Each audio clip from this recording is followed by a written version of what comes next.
సప్తమ స్థానంలో ఏ గ్రహాలు ఉండాలంటారు వివాహం విషయంలో బాగుండటం కోసం? సో ఈ 9 గ్రహాల్లో ఏ గ్రహం ఉంటే మంచిది హ్మ్. అనేది ఒక్కొక్కడికి భిన్నాభిప్రాయాలు అలా ఉన్నాయి. సో ఎప్పుడైనా సరే శుభగ్రహాలు అనేవి మెయిన్ అండి. చంద్రుడు గాని, బుధుడు గాని, గురువు గాని, శుక్రుడు గాని ఉంటే చాలా మంచిదండి సప్తమ స్థానంలో. సప్తమ స్థానంలో. హ్మ్. ఎందుకంటే చంద్రుడు మనస్కారకుడు, బుద్ధికారకుడు. హ్మ్.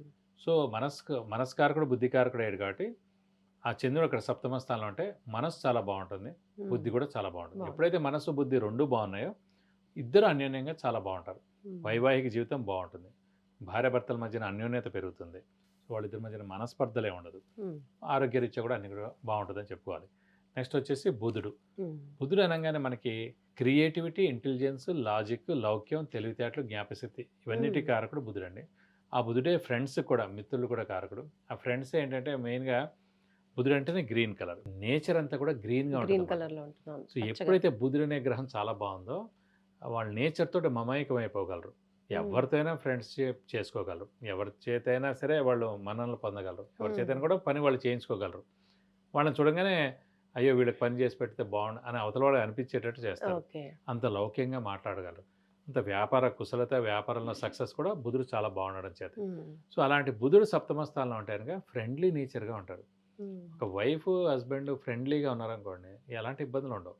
కానీ భార్యాభర్తలుగానే ఉన్నాం. నేను భర్త, నువ్వు భార్య అని డామినేషన్ గానియండి, ఇవన్నీ ఎప్పుడైతే స్టార్ట్ అయ్యాయో మళ్ళీ గొడవ స్టార్ట్ అవుతుంది. బుధుడు ఫ్రెండ్లీగా ఉంటాడు.